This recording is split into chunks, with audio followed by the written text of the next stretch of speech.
ನನ್ನ ಬದುಕು ಚಿತ್ರರಂಗದಲ್ಲಿ ಶುರುವಾದಾಗಲಿಂದ ಅಮ್ಮನ್ನು ನೋಡ್ತಾನೇ ಇದ್ದೀನಿ. ಅವರ ಒಡನಾಟದಲ್ಲಿ ಕಲಿತಿದ್ದು ಬಹಳ, ಕಲಿಬೇಕಾದ್ದು ಬಹಳ ಇತ್ತು. ಅವರ ಜೊತೆ ಪೂರ್ಣಿಮಾ ಅಂತ ಒಂದು ದಯಾನಂದ ಸಾಗರ್ ಅವರು ತೆಗೆದರು. ಅದರಲ್ಲಿ ಅಮ್ಮಂಗೆ ತಮ್ಮನಾಗಿ ಆ್ಯಕ್ಟ್ ಮಾಡಿದೆ. ರಾಜೇಶು ಇದ್ದ, ನಾವು 3 ಜನ ಮಾಡಿದ್ದು ಪೂರ್ಣಿಮಾ ಅನ್ನೋ ಕತೆ. ಆ ಶೂಟಿಂಗಿಂದ ಶುರು ಆಯಿತು ನನ್ನ ಅವರ ಸಂಬಂಧ. ಎಷ್ಟು ಇದು ಹೇಳ್ತಾಯಿದ್ರು, ಅವರ ಅನುಭವನೇ ಬೇರೆ. ಅಷ್ಟು ಅನುಭವ ಇರೋ ಒಬ್ಬ ಶ್ರೇಷ್ಠ ನಟಿ ಒಬ್ಬ ಹೊಸ ಹುಡುಗನ್ನು ಹೇಗೆ ನೋಡ್ಕೋತಾ ಇದ್ರು ಅನ್ನೋದು ಸರೋದೇವಿಯನ್ನು ನೋಡಬೇಕಾಗತ್ತೆ. ಅಲ್ಲಿಂದ ಕೃಷ್ಣ ರುಕ್ಮಿಣಿ ಸತ್ಯಭಾಮ, ರುಕ್ಮಿಣಿ ಪಾರ್ಟು, ರಾಜನ ಕೃಷ್ಣ, ನಾನು ನಾರದ. ಆ ಒಂದು ಇದರಲ್ಲಿ ನಾರದ ಪೌರಾಣಿಕ ನಾಟಕ, ಅದು ಸಿನಿಮಾ ಆಗಿದೆ. ಪೌರಾಣಿಕವಾಗಿ ಡೈಲಾಗ್ ಹೇಳಬೇಕಾ ಇಲ್ಲ ಯಾವ ಥರ ಹೇಳಬೇಕು ಅಂದಾಗ ನೀವು ಮಾತಾಡೋ ಥರ ಮಾತಾಡು, ಅದೇ ಚೆನ್ನಾಗಿರೋದು. ನಾರದ ಯಾವತ್ತೂ ಭಾಳ ಇದಾಗಿ ಮಾತಾಡೋಕ್ಕೆ ಹೋಗಬಾರ್ದು ಅಂತ ಕೆಲವು ಕಡೆ ಎಲ್ಲ ಸರಿ ಮಾಡಿದ್ರು. ಅಲ್ಲಿಂದ ಕಲ್ತ್ಕೋತಾ ಬಂದೆ. ಯಾರು ಇವನು? ನಮ್ಮ ಚಿಕ್ಕಮ್ಮ, ಅದನ್ನು ನಾವು ವಿಲನ್ನು. ಯಾಕೋ ನೀನು ಈ ರೋಲ್ ಮಾಡ್ತೀಯಿ ಅಂದರು. ಅಮ್ಮ ನನಗೆ ಇಷ್ಟ ಆಯಿತು, ಅದಕ್ಕೆ ಮಾಡ್ತಾಯಿದ್ದೀನಿ ಅಂದರೆ ಸಂತೋಷ ಅಂದರು. ರೇಣುಕಾದೇವಿ ಮಹಾತ್ಮೆಯಲ್ಲಿ ಅಮ್ಮ ರೇಣುಕೆ, ನಾ ಪರಶುರಾಮ. ಹೇಗೆ, ಏನು, ಎತ್ತ. ಅಲ್ಲಿಂದ ಚಿತ್ರರಂಗದಲ್ಲಿ ಇದ್ದ ಪ್ರತಿಯೊಬ್ಬರಿಗೂ, ರಾಜ್ಕುಮಾರ್ ಆಗಲಿ ಅವರಾಗಲಿ,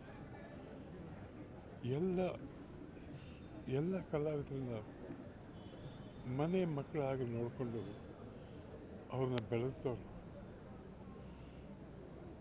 ಇಷ್ಟು ವರ್ಷ ಆದ್ರೂ ಅವ್ರ ಹತ್ರ ಹೋದಾಗ ಅಮ್ಮನ ಹತ್ರ ಒಂದು ಮಗು ಥರ ಇರ್ತಾಯಿದ್ರು. ಆ ಮಗು ಥರವೇ ನೋಡ್ಕೋತಾ ಇದ್ರು. ಇವತ್ತು ಅಮ್ಮ ದೂರ ಆಗಿದ್ದಾರೆ.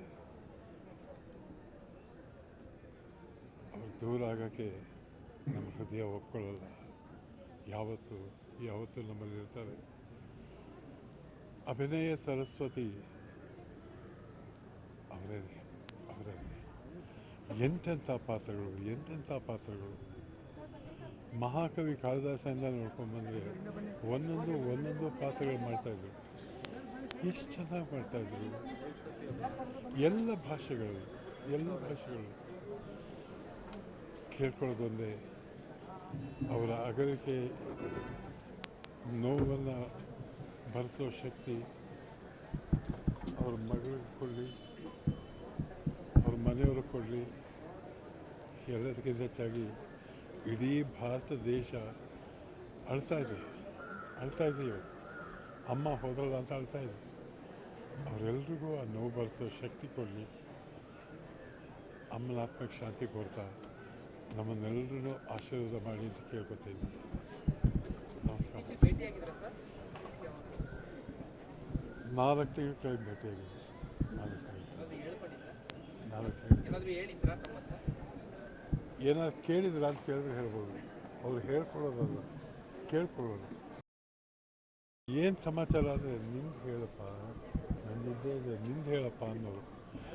ಎಲ್ಲಿ ಯಾವತ್ತೂ ಯಾರೇ ಬಂದರೂ ನನಗೆ ಹೀಗಾಗಿದೆ ಹಾಗಾಗಿದೆ ಇಲ್ಲವೇ ಇಲ್ಲ, ನಿನಗೇನಾಗಿದೆ ಎತ್ತಾಗಿದೆ, ಅದಕ್ಕೆ ಪರಿಹಾರ ಏನು ಅದನ್ನು ಹೇಳ್ತಾಯಿದ್ರು. ಅಂಥ ಅಮ್ಮ. ಆ ನಗುಮುಖ ಮೊದಲು ಮಹಾಕವಿ ಕಾಳಿದಾಸಲ್ಲಿ ಹೇಗಿತ್ತು ಇವಾಗಲೂ ಹಾಗೆ. ಆ ನಗು ಎಂದೂ ಮಾಸಲಿಲ್ಲ. ಆ ನಗು ನಮ್ಮ ಹೃದಯದಲ್ಲಿದೆ, ಎಂದೂ ಮಾಸಲ್ಲ. ನಮಸ್ಕಾರ.